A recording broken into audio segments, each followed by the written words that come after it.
13 minutes past 7 on this Monday morning, once again being the 24th of Ramadan 1438. Do remember to sing the praises of Allah subhanahu wa ta'ala throughout the day, inshaAllah, keeping in mind the dhikr of Allah subhanahu wa ta'ala that we are all encouraged to recite on a daily basis. Minimum 100 times the first kalima, minimum 100 times Durood Sharif upon Nabi Muhammad sallallahu alayhi wasallam, and 100 times istighfar, and asking Allah subhanahu wa ta'ala to forgive all our shortcomings.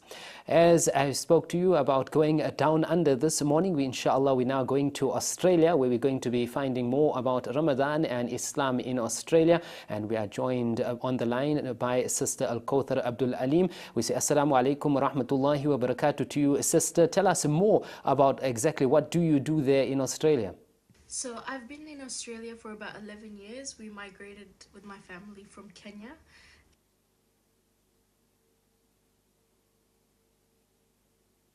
So I've been in Australia for about 11 years. We migrated with my family from Kenya, and I'm currently a student, an entrepreneur, and a filmmaker. When we look about the community and the population in Australia, Sister Alkauthar, do you want to explain to our viewers of ITV in South Africa more about the population in Australia? We're pretty blessed in Melbourne to have a range of culturally diverse population, and that also extends to the Muslim community as well. So, you know, you'd have Muslims from Eritrean background, Somali, Ethiopian. You'd also have Muslims from India, Pakistan, Bangladesh, and as well as the Arab countries. So you'd have Lebanese Muslims, Turkish Muslims.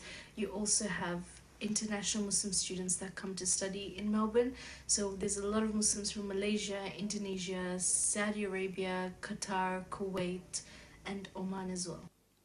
Generally in South Africa, we find many amount of masjids. When we go across the borders and other countries of the world, masjids are found very different to what we are known to know them in South Africa.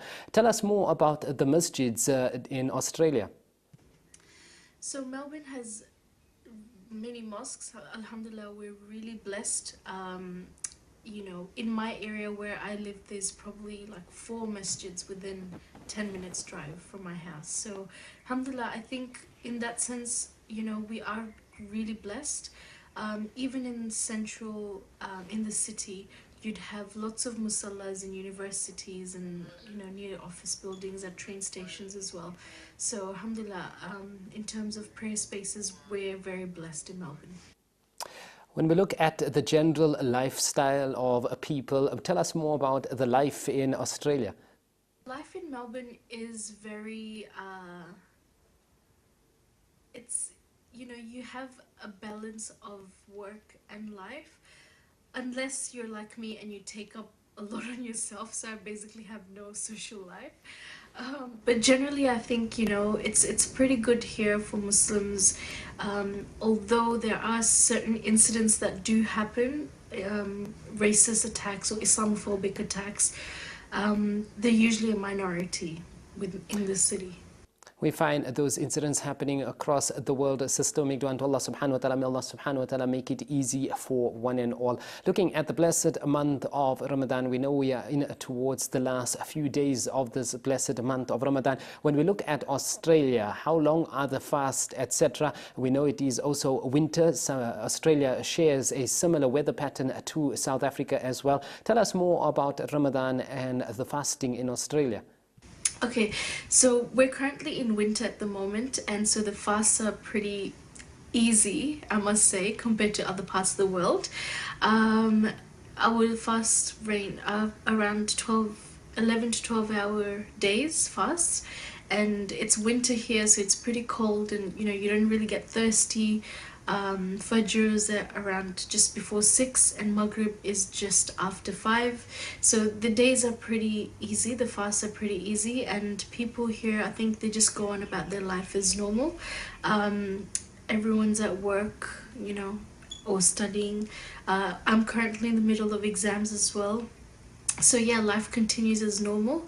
However, you know, the evening is completely different. So all the mosques are filled with people praying Taraweeh, and in the last 10 nights, inshallah, we'll be attending the Qiyamul Layl prayers as well. So, we're getting less sleep, but alhamdulillah, that's all part of, the Ramadan.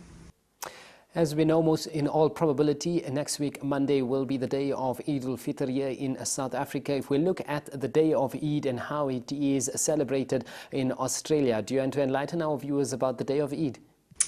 So on Eid, we all go for the Eid prayers in the morning. So there's different parks that host Eid prayers, and different mosques that host Eid prayers. So we all go and pray the Eid Salah. And then after that, usually our family tradition is that we would go to a Middle Eastern cafe for breakfast, and then come home, and then mum's cooked, biryani, and there's lots of cake as well. So it's just a day spent with family, friends, and close loved ones. And then after that, in the evenings, we would visit, other friends, or we would go to an Eid festival that's happening. And yeah, just it's usually just a day spent with family. However, I must say there has been 2 Eids where I've had to go to uni for an exam, so sometimes that also comes in between. We see the common denominator, no matter where you are in the world when it comes to the day of Eid, it is always baking and food, etc. Lastly, Sister Alkauthar, any advice to the viewers of South Africa? One advice I would give South Africans is please come and visit Melbourne. And if you do come to Melbourne, please reach out to me, and we would gladly love to show you our city, introduce you to the Muslim community here. We're just really warm and welcoming people, I hope. And the other thing I'd probably say to the South Africans is I hear there's a huge culture of get-togethers in the evenings after Taraweeh, and I'm sure it's similar to what it's like in Kenya. So sometimes I miss that, so I would probably say make the most of it and enjoy it, and make dua for us and for the Muslims all around the world.